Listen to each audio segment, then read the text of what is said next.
Schopenhauer era um filósofo tido como pessimista, mas cultivava uma grande paixão. A música. Ele dizia que a música exprime uma filosofia tão elevada que a nossa razão não alcança. E o nosso convidado de hoje é um talento musical. Senhoras e senhores, Edson Cordeiro.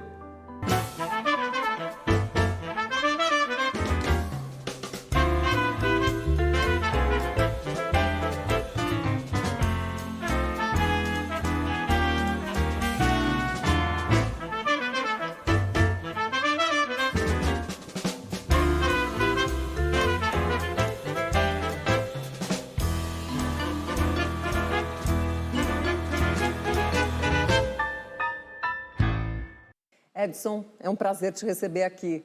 Seja bem-vindo, Edson. Muito obrigado pela sua presença aqui no Persona. É uma grande honra para mim. Muito obrigado. Gente, sou fã do Persona. Muito obrigado. Eu quase achei que era uma fake news quando me convidaram. Eu fiquei tão feliz, porque sou muito fã mesmo. Sou um inscrito no canal. Eu vejo lá da Alemanha e fico encantado com todos os meus colegas serem homenageados de uma certa forma aqui, porque isso é uma homenagem. Uma grande homenagem para mim. Muito obrigado. Hoje você é homenageado. Ai, já vou chorar. Já. Edson, você foi criado aqui em Santo André, é isso? Numa casa cheia de mulheres, né? Como é que era a sua família? E tinha alguém ligado à música? Como é que era a coisa? 3 irmãs, né? 3 irmãs. A Sueli, a Carolina e a Cláudia. Minha mãe, uma leonina maravilhosa. E meu pai, seu Gentil Cordeiro, né? 2 homens e 3 mulheres. E, eu fui cercado de vozes femininas, mas elas são vozes que me guiaram por tudo que elas me ensinaram, mas nenhuma canta. Não canta parabéns para você afinado. Ninguém canta na minha família. Agora, aos 6 anos, você já cantava no coral da igreja. Era uma igreja pentecostal, né? Igreja do Evangelho quadrangular, uma coisa geométrica, assim, que na verdade não era um coral, todo mundo cantava junto, né? Era uma igreja que não tinha muito refinamento no canto, mas tinha essa coisa pentecostal de sentir o espírito, de cantar com uma catarse, eu diria, né? Mas cantava-se para tudo, isso era maravilhoso. Tudo era um motivo e tinha um louvor, uma música específica. E isso aguçou meus ouvidos e minha vontade de cantar. Mas você começou a cantar em casa ou descobriu essa sua voz na igreja? Vamos para a arqueologia da história. Eu, quando era muito pequeno, eu sou o único homem de 3 irmãs.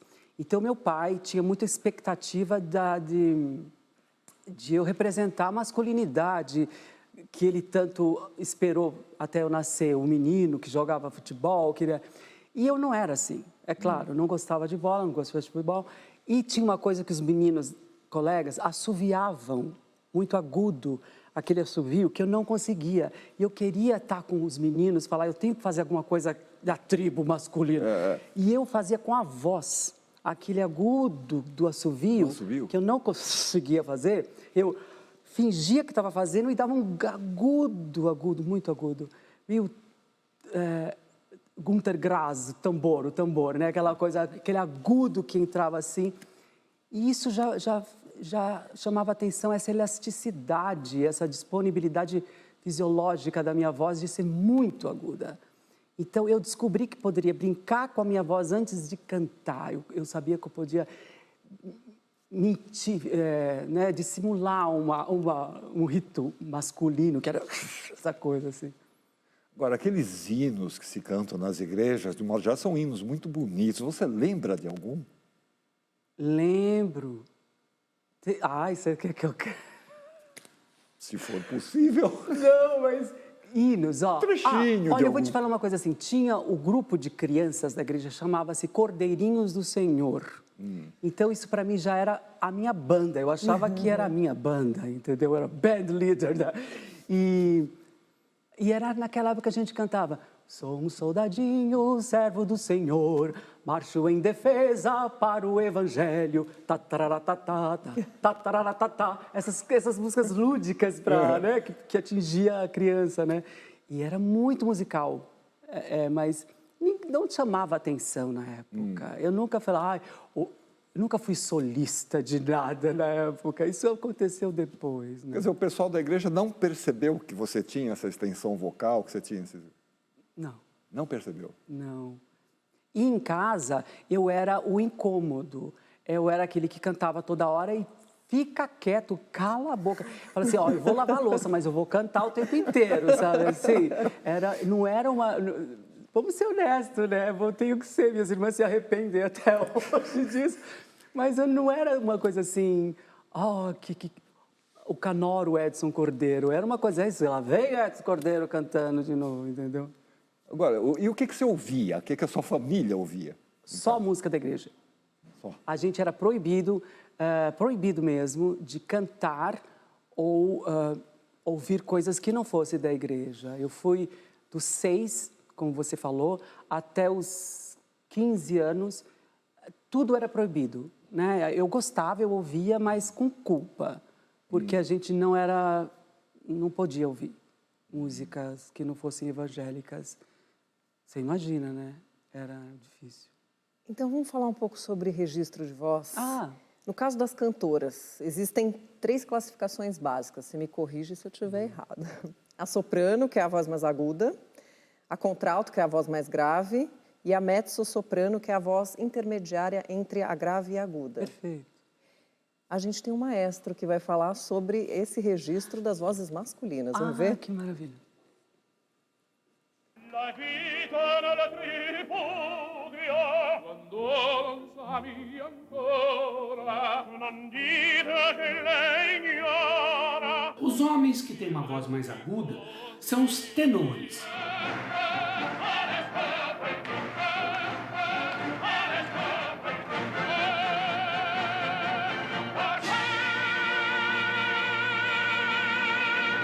E os homens que têm uma voz grave, naturalmente, que falam grave, são os baixos. Camminiamo insieme un'altra volta. E existe também a voz masculina intermediária, que é aquela voz que nós chamamos de barítono, né?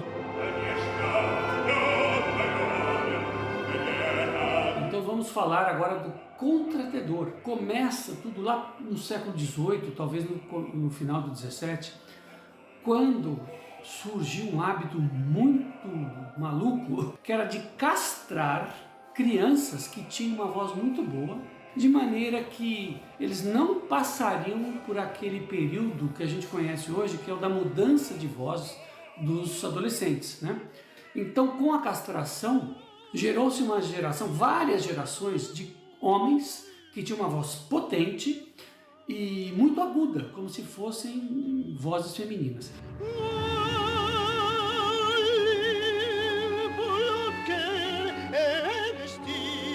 E essas vozes eram muito apreciadas na ópera do século XVIII. E começou-se a perceber que alguns homens, por motivos genéticos, eles passaram a apresentar essa voz aguda mesmo na idade adulta, mas era por motivos genéticos mesmo. Então, esses homens que hoje têm essa voz rara, o Edson Cordeiro é um exemplo, existem muitos outros, eles são chamados de contratenores. O contra não é aqui no sentido de oposição, mas de complementação à voz do tenor. Os tenores são os homens com a voz mais aguda. Os contratenores têm a voz ainda mais aguda e são um grande sucesso.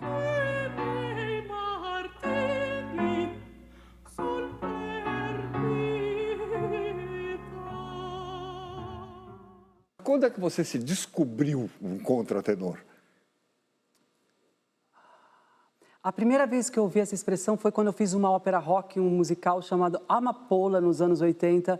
O maestro Abel Rocha classificou, né, me colocou na classificação que eu não sabia que existia, que era o contratenor. Foi nos anos 80 que eu vi pela primeira vez, que aí eu ouvi Klaus Nomi, que era um cantor alemão que cantava com a voz de cabeça, que a gente fala, que é a voz aguda, quando você, né, coloca a voz acima da voz de peito, a voz que você fala, uma voz que seria aqui, Se eu falasse assim, eu estaria falando com a voz de cabeça todo o tempo. Tá. Eu ia ser mandado embora imediatamente. Mas é isso. Aí eu descobri que o que eu usava... Só que a minha era ainda o que se pode chamar, dentro dos contratenores, existe uma classificação extra chamada sopranista, que é o contratenor que atinge os agudos de uma soprano ligeira, uma soprano coloratura. Eu era assim, né?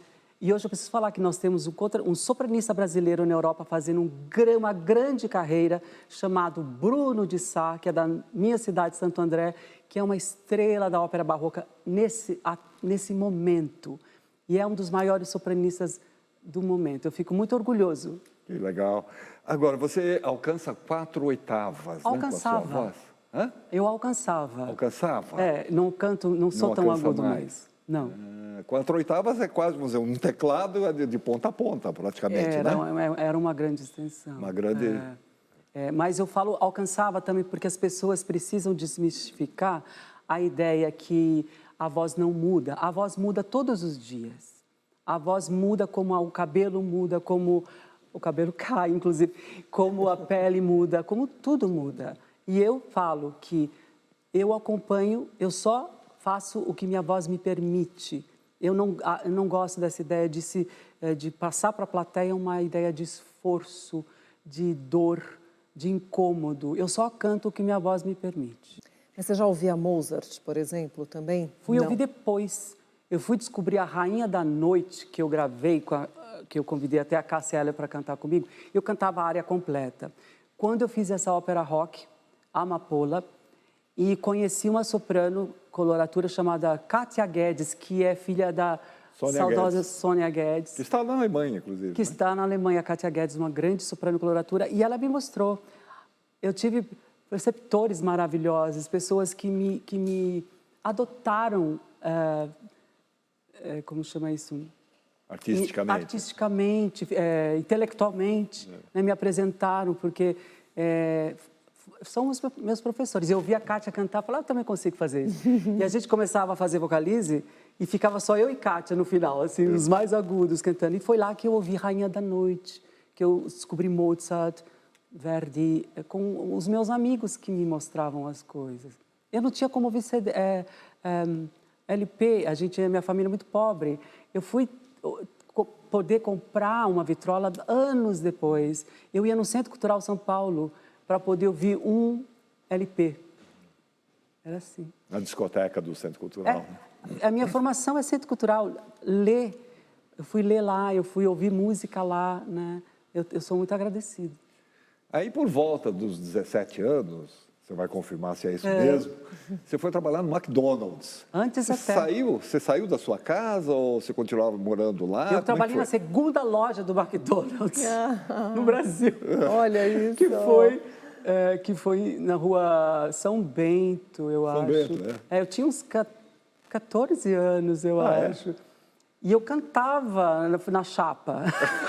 Eu era aquele cara que cantava na chapa. E... Sai o hambúrguer! Sim. Ficava louco cantando lá. E já adorando tudo aquilo. Não imaginava que seria cantor, ator. E a rua veio depois, porque eu passava na Barão de Itapetininga, que é um calçadão aqui em São Paulo, e eu vi os bolivianos tocando. Tinha uma família que tinha um menino que tocava flauta transversal, chorinho. E eu falei para minha mãe, a dona Odete, falei, mãe, eu acho que eu vou tentar cantar na rua, porque ninguém me quer numa banda, ninguém me aceita em lugar nenhum. Eu quero ver se funciona. Ela falou, vai, meu filho, vai tentar. Aí eu colocava uma caixa de sapato na minha frente, porque eu falava às pessoas, pelo dinheiro e também porque as pessoas tinham que entender que era uma performance, não uma pessoa louca cantando no meio da rua, né? Maluco qualquer. Maluco qualquer, outro tipo de maluco eu era, né? Um maluco que queria ganhar dinheiro ali. E começava a cantar a capela as áreas que eu tinha aprendido, assim, de ouvido, né? E parei pela primeira vez um público. A rua foi a primeira vez que eu entendi que o que eu fazia poderia dar certo, entendeu? A primeira vez que me pagaram para cantar foi na rua. Agora, todas as reações eram a favor? Não. Não, era tudo aquilo de horroroso que você pode imaginar que eu ouvia de homofobia. E até Sai Satanás eu ouvia, e todos os comentários homofóbicos. Mas isso me preparou para tudo na minha vida. Foi muito importante. E aí, como é que apareceu essa história do Chico Bento na sua vida? Chico Bento. Eu tinha, então, minha mãe foi lá comigo fazer teste, porque eu era menor de idade, e eu descobri que precisava de atores e bailarinos para usar as máscaras, né? No Maurício de Souza, na empresa que tinha um departamento de teatro. E fiz o teste. E aí passei no teste e fui o Chico Bento. Foi a primeira vez que andei de avião na minha vida, né? Foi a primeira vez que eu viajei pelo Brasil com uma trupe. E era maravilhoso, porque aquela máscara, a gente tinha que ter uma expressão corporal, a gente falava com do pescoço para baixo, porque aquela máscara só piscava, tipo um capacete de moto, você fazia assim. E tinha alturas do olho que davam diferentes expressões e toda a expressão corporal que você tinha que ter para falar palavra por palavra do que a gravação tocava, né?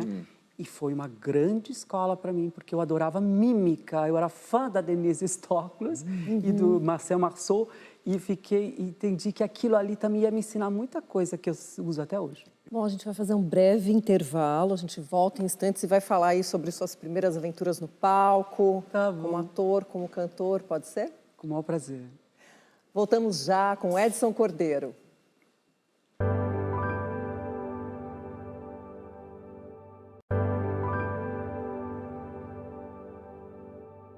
Pronto, estamos de volta com Persona, hoje conversando com Edson Cordeiro. Edson, por volta dos 18 anos, você vai confirmar isso, você estreou no palco numa ópera rock, que era um gênero que estava muito em voga naquela época, né, naquele tempo. A gente tem um depoimento de alguém aqui, para depois você comentar. Tá bom.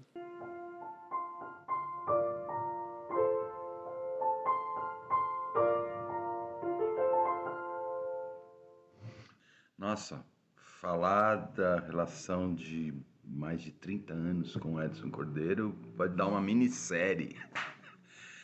A gente se conheceu em 84, ele foi à minha casa para eu ouvi-lo cantar para um musical que iríamos fazer, que era o Amapola, e eu costumo dizer que quando ele abriu a boca para cantar, o meu queixo caiu. E desde então nós tivemos uma relação artística e fraternal intensa, louca, duradoura. São muitas emoções, a gente viveu muita coisa nos palcos, e de arrepiar.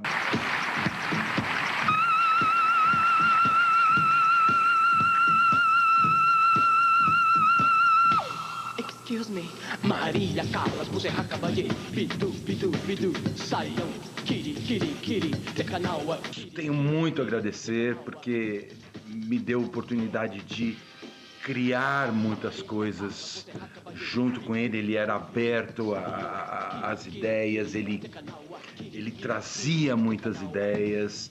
Enfim, Edson Cordeiro, mais uma vez te amo, muitas saudades. E torcendo muito sempre por você. Grande beijo. Tchau. Be quiet.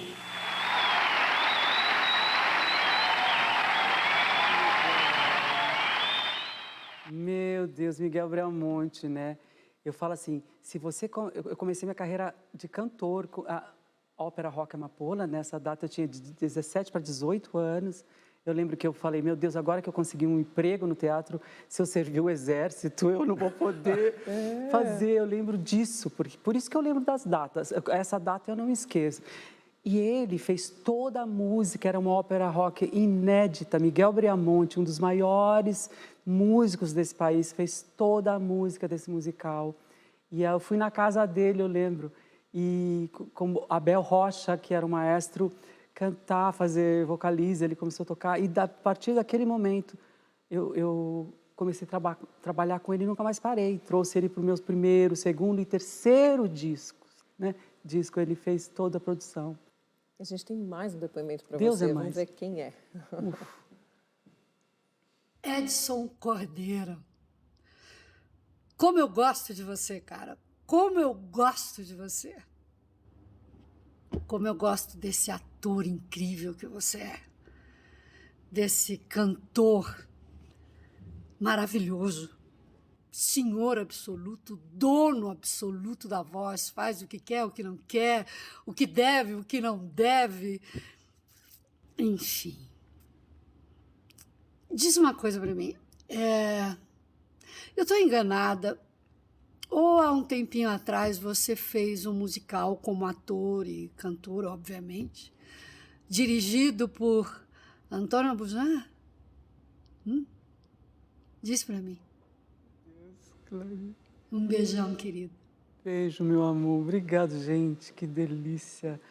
Antes de falar do Antônio Bujanra, falar que a Clarice Bujanra, ela faz parte da minha vida, porque a primeira vez que eu apareci na televisão na minha vida, fiz alguma coisa, foi na TV Cultura, no programa É Proibido Colar. Eu não sei que ano foi isso, eu era muito menino, e a minha escola foi convidada para participar do programa, e eu fui fazer mímica. Eu fui fazer um número de mímica, e eu fiz, e ela me chamou depois e falou... Desculpa, eu tento ser alemão nessas horas, mas eu não sou alemão, eu não consigo segurar a emoção. E ela falou, você tem algo especial, você deveria insistir, fazer alguma coisa com arte, você é muito bom, você é especial. Foi a primeira pessoa, Clarice Bujanra, a me despertar. Percebeu? Percebeu o artista em mim. Ela percebeu que tinha uma coisa, algo que eu deveria desenvolver. E eu fui atrás. Depois desse dia, eu fui atrás. Falei, eu vou tentar. E, nossa, ela é tão importante. Ela nem sabe que é tão importante para mim, mas ela é. E depois, eu fui encontrá-la anos depois, fazendo o musical Hair. E que passaram vários diretores, mudaram alguns. E, por fim, era Clarice Bujanra, coreografia, e Antônia Bujanra, direção. Então, essa é a minha faculdade de teatro, né? Trabalhar com essas pessoas maravilhosas, né? Aí aparece um grupo teatral renomado que te leva pelo mundo num espetáculo grandioso e de enorme sucesso. Mas olha só quem conta isso pra gente. Ui. Edinho, meu querido, que saudades, que bom que você está aqui no Brasil. Mas olha, esse tempo que eu tive o privilégio de trabalhar com você foi extraordinário.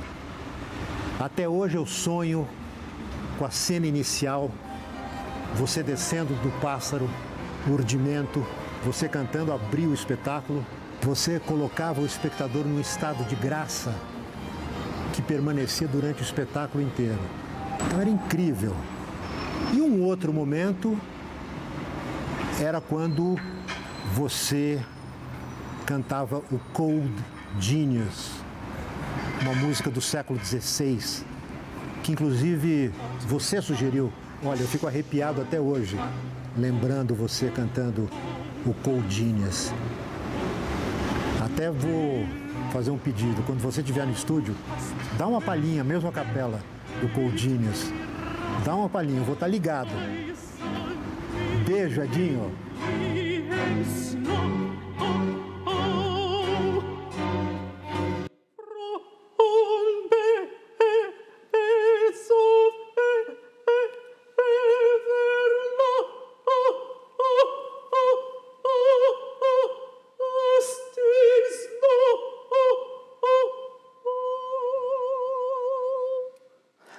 Só o Cacá pra mim fazer isso. Que coisa linda. Gente, que coisa que linda. emoção, que emoção, que emoção. O Cacá, meu Deus, outro professor, outra faculdade. Né? Eu fiz várias faculdades, porque trabalhar com o Ornitorrinco foi uma grande escola.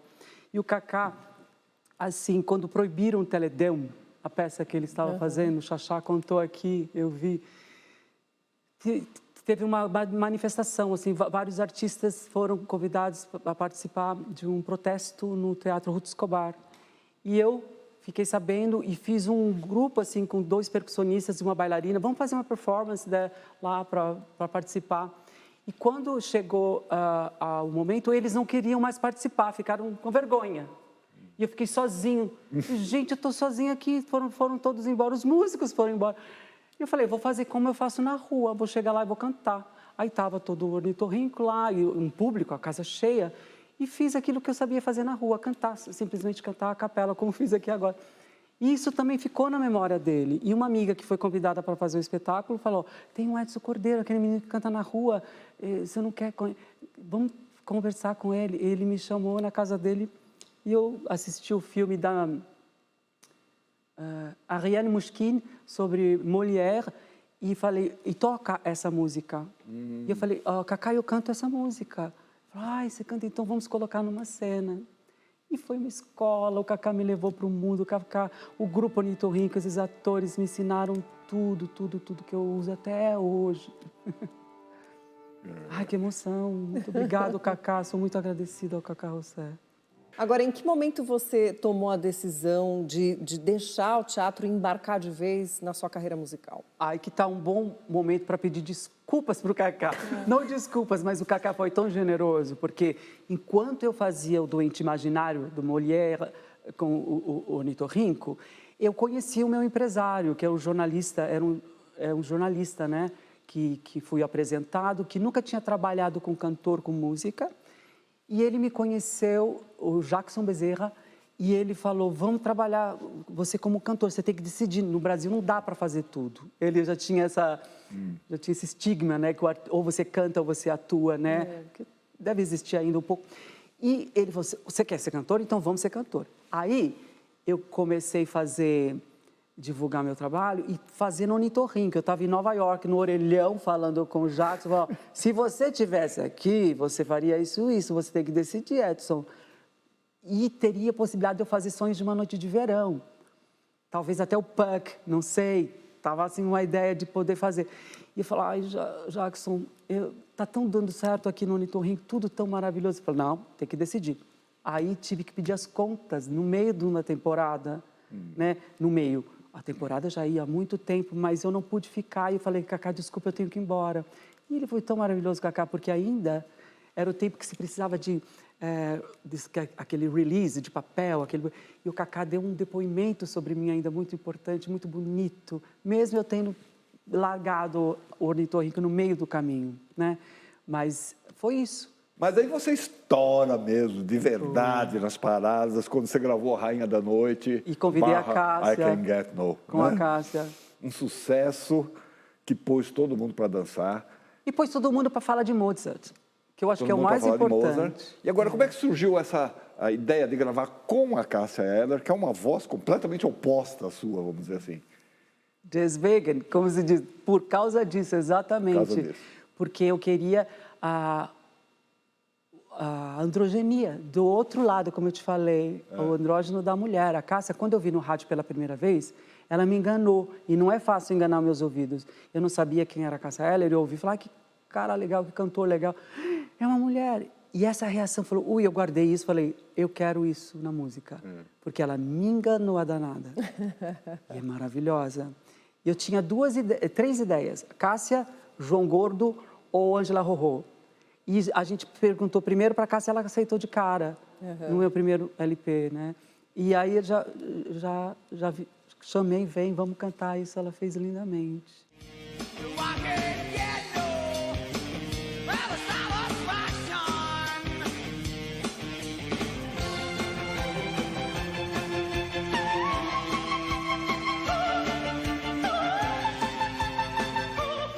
E ficou obrigatório nos seus shows durante décadas, né? Acho que até hoje. Não sei. Então vou contar uma coisa que eu nunca contei. Que esse programa tem esse poder de falar, a gente fazer coisas pela primeira vez. Eu não queria gravar a Rainha da Noite, porque eu cantei durante muito tempo a Rainha da Noite. E para um homem cantar isso, uma mulher já para um tempo. Uma mulher que canta a Rainha da Noite, uma soprano coloratura, ela não faz isso durante muito tempo.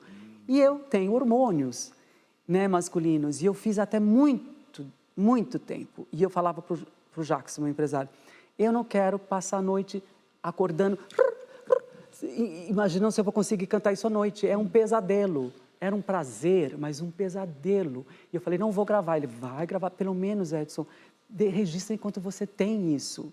Porque eu sabia que não ia ser para sempre, esses agudos. E ele estava certíssimo. Hoje você não canta mais? Não canto. Sopranos param de não cantar. Alcança. As sopranos que começam Rainha da Noite, um dia elas vão para Pamina e acabam com uma dama, entendeu? Quer dizer, a voz muda E ele foi certíssimo em forçar um pouco a barra. Mas quando eu gravei, eu parei de cantar. Eu fiz o videoclipe com a Cássia Eller e a gente começava o show com o videoclipe. Eu falei, eu dei tudo de mim. Eu dei tudo que eu podia cantando essa música durante muito tempo. Mais tempo do que normalmente seria possível para um homem. E eu me senti livre. Não preciso pensar se esse Fá da Rainha da Noite vai sair ou não. Eu só canto o que me dá, o que eu não tenho medo. Eu não quero ter medo de cantar. Muito bem. Bom, a gente vai fazer mais uma pausa, mas a gente volta para falar mais sobre a sua carreira, sobre sua paixão pela Bidu Sayão e muito mais. Pode ser? Bora lá. Voltamos já com Edson Cordeiro.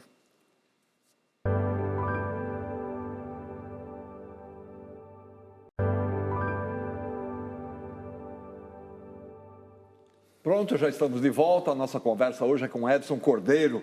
Edson, para abrir esse bloco, nós vamos te mostrar o depoimento de uma pessoa que é uma grande admiradora sua. Olha lá. Oi, gente. A primeira vez que eu vi o Edson Cordeiro, eu acredito que foi no Madame Satã. Ele era um menino figura, pequenininho assim, com aquele cabelinho crespo. Eu falei, que figura. Algum tempo depois, eu o vi cantando e falei... que é isso?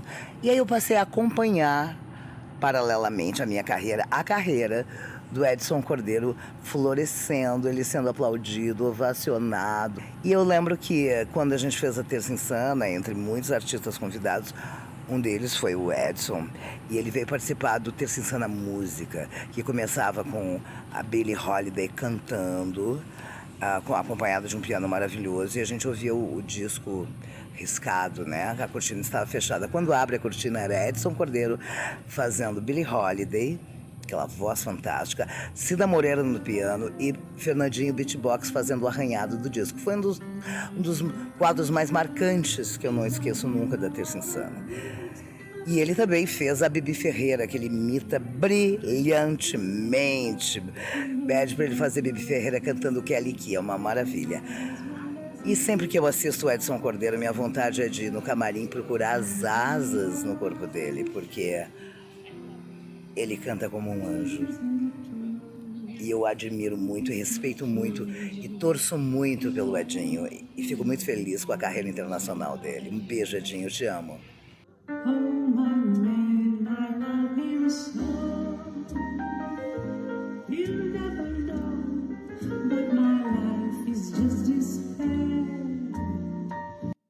I don't care. Grace Januc, sabe por que ela lembra de mim do Madame Satã? Porque eu era tiete dela. Ela tinha arpias e ogros, né? E a Grace, ela me... A gente brincava assim no mesa de restaurante e eu brincava de imitar a Bibi Ferreira. É a única... Acho que Billie Holiday e Bibi Ferreira são as únicas imitações que eu sei fazer. E ela falou... tens que fazer isso lá na Terça Insana. Você tá louca, Grace, não vou fazer, não vai conviver. Eu tava de óculos, peruca, o Cabral me maquiou, me fez Bibi Ferreira. E sem as mãos do Cabral, o maquiador, também não seria possível. E tava eu lá imitando a Bibi Ferreira. Por favor. Deus do céu. Pelo amor de Deus, você não vai mostrar a Bibi Ferreira pra gente? Eu não aquecia, mas eu vou... Porque a minha brincadeira, porque era... usar humor e fazer na Bibi Ferreira cantar coisas que ela não cantou. E eu fazia assim, Bibi canta aqui, Kelly Key. Será que eu consigo? Seria assim. Você não acreditou, você nem me notou, disse que eu era muito nova pra você, mas agora que eu cresci, você quer me namorar, baba, baby, baba, baby.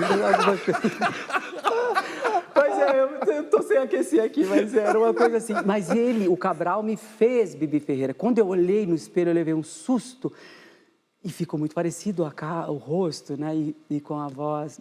Agora, ainda com relação a essa questão da música, você já se declarou em algumas entrevistas como ateu. Mas você disse também que cantar para você é um ato de louvor. Explica um ato de louvor dionisíaco, eu diria, né? É um ato de louvor que louva o orgasmo, o pecado sem culpa, né? Eu amo Mahalia Jackson, eu amo a música afro-brasileira de culto, eu canto Clementina, eu amo Clementina de Jesus, eu sinto Deus ali, mas sem nenhuma culpa, né? Sem nenhuma... É a minha forma de ver a coisa, mas eu não tenho religião, eu sou ateu. E viu milagres, né? Como o Caetano diz, e viu milagres como eu não posso negar que eles existem, mas eu sou ateu. Isso tem um pouco a ver com essa tua infância, que você era obrigado a ouvir música evangélica ou não? Pode ser. Vivendo com culpa, né? E passando por coisas na igreja que um menino não deveria passar, né? Então isso também... Teve alguma influência? Teve. Foi difícil, mas por um lado abriu o mundo para mim. Agora tem um tipo de música que te toca profundamente e a gente preparou uma matéria para falar sobre isso, né? De alguém que é realmente uma grande referência para você. Vamos ver? Bora lá.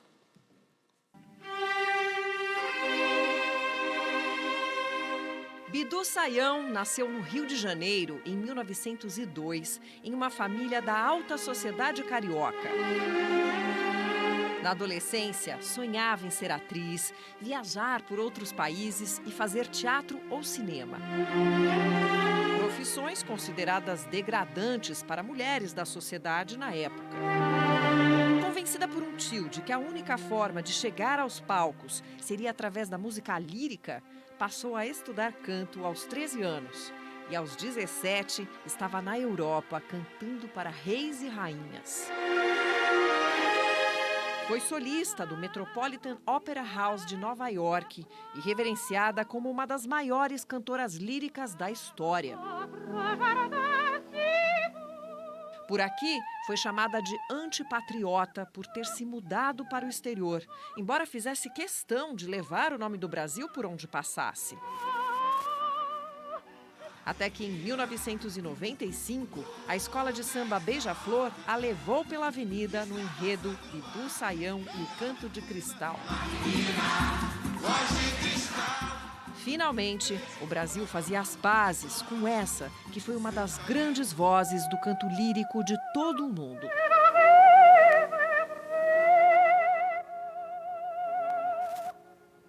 Que maravilha. Como é que foi seu primeiro contato com a voz ou com a figura, não sei, da Bidu Sayão? A gente tem que conhecer, a gente é como, né, a divindade da música erudita mundial, não só do Brasil, como do mundo. Então, ela é uma pioneira, a primeira a gravar as canções de Villa-Lobos, né? Então, isso é muito importante. E quando, né, homenagearam a Bidu Sayão, eu falei, que bom que muita gente vai ter o samba, né? A nossa música popular levou uma música de um outro mundo para tanta gente conhecer, né? E eu a conheci pessoalmente, tive o privilégio de ser apresentado, né? E gravou o samba enredo. Gravei o samba enredo, Miguel Briamonte fez um arranjo divino. O samba é amor, é nessa que eu vou, swinga minha bateria, tô nessa ópera, extravasando alegria. Ele fez um arranjo lindo para essa música. Você já tinha uma carreira consolidada, não só no Brasil, como lá fora também, já se apresentava em vários países, quando se decidiu a se mudar para a Alemanha. Qual foi o motivo? Houve um motivo especial para isso? Para mudar foi uma agência. A primeira agência que me levou para a Europa era uma agência de Berlim. Depois de anos, eles falaram, você não quer... eu terminei com o meu empresário aqui, a gente não ia trabalhar mais juntos. Ele falou, então fica aqui, você faz o contrário, você mora aqui e volta para o Brasil. E eu sempre tive 3 vezes ao ano, quase excursionando pelo Brasil, morando na Alemanha, que eu amo, adoro também. E a Alemanha tem história na minha vida desde 92, que eu gravei 2 músicas em alemão sem saber para onde eu iria com isso na minha vida. E acabou, porque eu sou apaixonado pela Nina Hagen, eu gravei uma música dela, e Mozart, essa cultura germânica, enfim, ele é austríaco, mas... E nunca imaginei que ia parar lá, né, num país que eu já cantava, que eu já me interessava pelo idioma, pela cultura. Você falava alemão? Não, eu só falava o que eu cantava. E contratava uma professora antes de ir para a Alemanha, até para a França, até em turco eu aprendi. Eu sempre contrato professores, contratava, que me ensinavam a falar com a plateia, porque o ator vem nisso, né? Eu aprendia, o meu show era como um teatro, eu falava com as pessoas como uma peça, né? Sempre conversava no idioma da onde eu estivesse. Você morando na Alemanha, que diferenças que você sente aí em relação ao público, né? Porque o público europeu, particularmente o alemão, tem grandes diferenças do nosso público brasileiro aqui, né? Ainda bem, né? Porque são 11 horas de avião, se você vai para o mesmo lugar achando que todo mundo reage. E o que é maravilhoso, Cris, porque eu penso assim, o público alemão vem para ver um show, para assistir. O público brasileiro vem para fazer o show. Participar. Né? Você tem 50% do trabalho feito por eles, entendeu? Vocês relaxam, porque eles vão fazer o show com você. O alemão não. E o brasileiro que vai cantar lá pela primeira vez, conheço os de colegas, leva um susto. Porque não vem a emoção não vem do jeito da gente. Isso é bom. Eles absorvem tudo cientificamente, sabe assim? E sentem. E acaba o show, eles vão para casa, eles não vêm para o camarim como aqui, né? Então é diferente. Aí você recebe cartas com selo dentro para que você responda e já tem um selo pronto. Agora com o advento da internet mudou, é claro. Mas eu recebia cartas com selinho dentro para que você pudesse mandar uma foto, alguma coisa. Eles não vão no camarim. E eu aprendi. Eu sou casada há 12 anos com um alemão, que é a pessoa mais romântica, maravilhosa do mundo. O alemão nunca ia chegar no camarim como eu, né, eu abracei todos. Assim. Ele falou, o que é isso? Até você deixar de falar senhor e senhora, demora semanas, são semanas, entendeu? Mas eu gosto dessa diferença, eu não acho errado, eu acho diferente e bom que seja. Um dia alguém falou para mim, por que você está aqui na Alemanha, um estrangeiro? Você é tão deslumbrante, tão colorido, Paradiesvogel, eles falam, ave do paraíso. Eu falei, porque no Brasil todo mundo é assim. Aqui eu tenho um destaque, entendeu? Pela primeira vez, eu senti que eu brilho aqui, porque no Brasil eles são todos como, só olhar na minha frente, são todos lindos, carismáticos e estão sempre fazendo um show. Né? O brasileiro faz o show. E o que eu sinto falta um povo também, que de ouvir show, aquelas obscenidades da plateia, que são maravilhosas. Que grita gostoso. Exato, gritem, eu amo. Mas na minha plateia, 90% alemã, quando eu canto na Alemanha. Mais um depoimento, Edson. Um grande amigo também. Gente.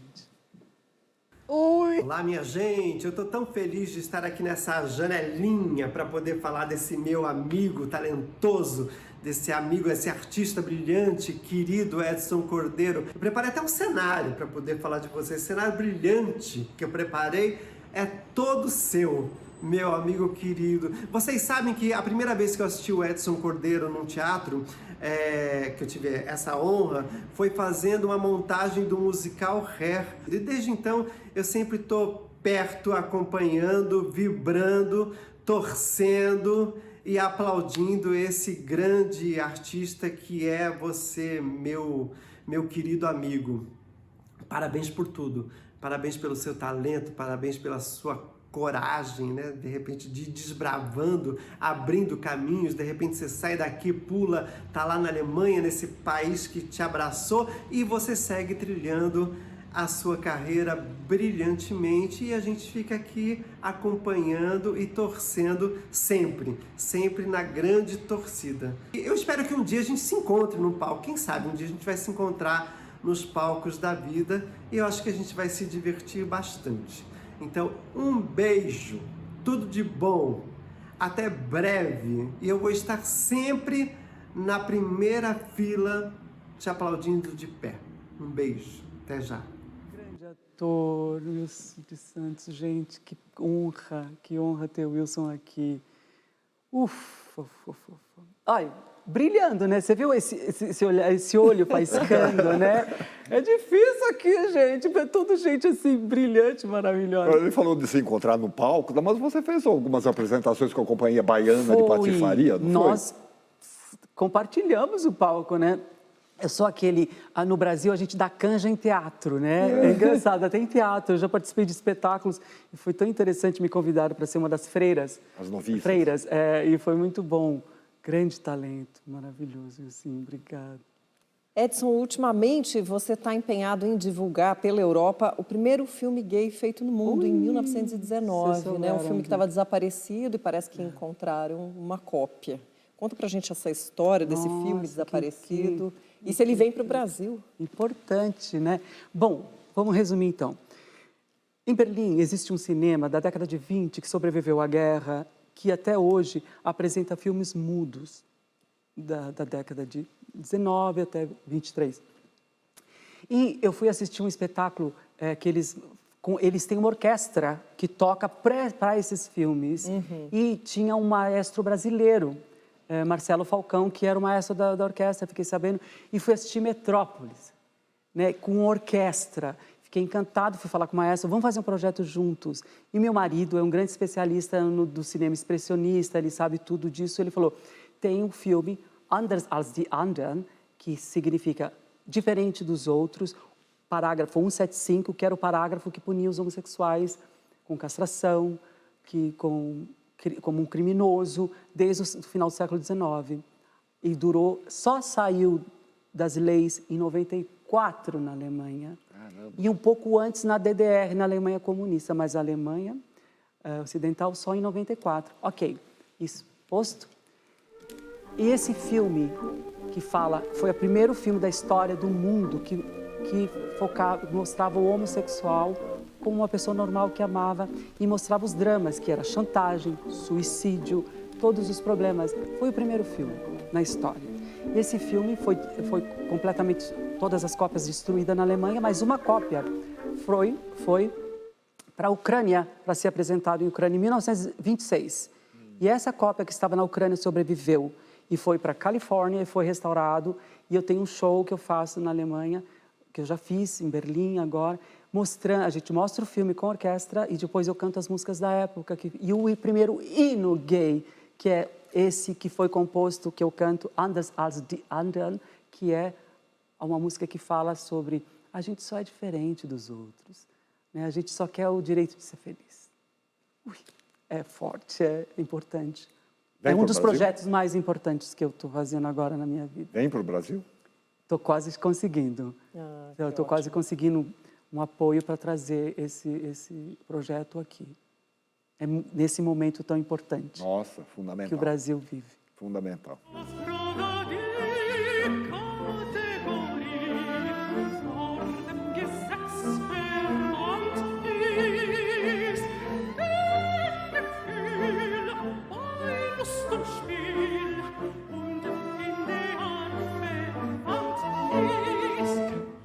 Temos um último depoimento para você, é de alguém que fez uma parceria recentemente. Olha lá. Canto pra falar de amor, pra sarar a dor e a desilusão. Salve, salve, Edson Cordeiro. Aqui quem fala é o Danilo Aldi, diretamente de Ottawa, no Canadá. Tô passando aqui para falar gratidão. Gratidão por ser esse companheiro de composição, por ter me permitido, ter me dado a honra de ser seu companheiro de composição. Você é uma pessoa iluminada, sem palavras. Eu nunca vou esquecer a época que você estava gravando o seu álbum lá em São Simão, que a gente foi para São Simão, para Bento Quirino, para Santa Rosa de Viterbo, e todas as conversas que a gente teve. Saiba que essas conversas me nortearam, me norteiam e vão continuar norteando meu caminho, não só profissional, artístico, como também meu caminho como ser humano. Foi uma honra ter convivido com você aquele tempo e espero que a gente possa conviver muito mais. Que sua estadia no Brasil seja um foco de luz, que a nossa pátria tão distraída e vem sendo subtraída em tortuosas transações, como diria o poeta, essa pátria precisa de luz. Um beijo, espero te ver em breve. Tenho a sua voz pra me acompanhar.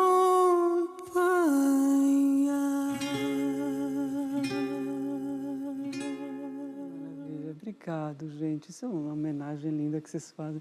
Danilo Aldi, um grande compositor. E quem me apresentou foi o Franco Júnior, um produtor que já faz vários discos comigo, me apresentou novos compositores. Meu mais recente CD, Bem na Foto, é só de música inédita. E o Danilo me apresentou uma canção que não estava completa. Ele falou, faz você. Eu nunca tinha feito músicas na minha vida. Eu tentei, eu penso assim, terminei a música e pela primeira vez gravei uma música que eu compus. E esse que toca violão, José Cândido, já fizemos umas 5 músicas já, e tirou esse compositor que eu também não sabia que existia, né, de compor também. Que eu sou muito crítico, né? Um país que tem tão grandes compositores, você fica, não vou escrever. Mas a gente tem que ser o que a gente pode fazer, né? Não tem que ficar... Edson, obrigada pela sua presença aqui. Dankeschön. Bitte schön, my God. Muito obrigada. Que delícia o papo. Adorei, gente. Obrigada pela sua presença. Uma honra estar aqui. Muito obrigada. Ela fala Dankeschön porque ela tem alguma coisa de germânico aí Minha mãe é alemã. na família, né? Natürlich. Eu vou falar grazie tante. Muito obrigado, meus amores. Obrigado, TV Cultura. Persona, um programa importantíssimo, né? E eu acho importante o que vocês fazem, porque eu acho que é uma homenagem que vocês fizeram, muito mais do que uma entrevista. E a gente tem que homenagear quando a gente está aqui. E vocês fazem isso com tantos colegas que merecem ser homenageados. Isso foi um grande prêmio para mim. Você pode ter certeza que são todos eles pessoas que a gente ama. Eu sinto isso. Estou sentindo agora. Muito obrigado, Edson. Muito obrigado mesmo. Gente. Obrigado a todos que acompanharam o nosso programa até agora e até o próximo Persona. A gente se vê na semana que vem. Obrigado, meus amores. Nossa, que homenagem. Até ficar aqui, porque aí eu já alcanço você. Que bom, cara. Que bom. Gente, muito obrigada por Obrigada, Edson. Obrigada. Agora, revelações. Contei tudo. Obrigado, demais. Delícias depoimentos, né? Eu estou à disponibilidade. Surpresa total, gente.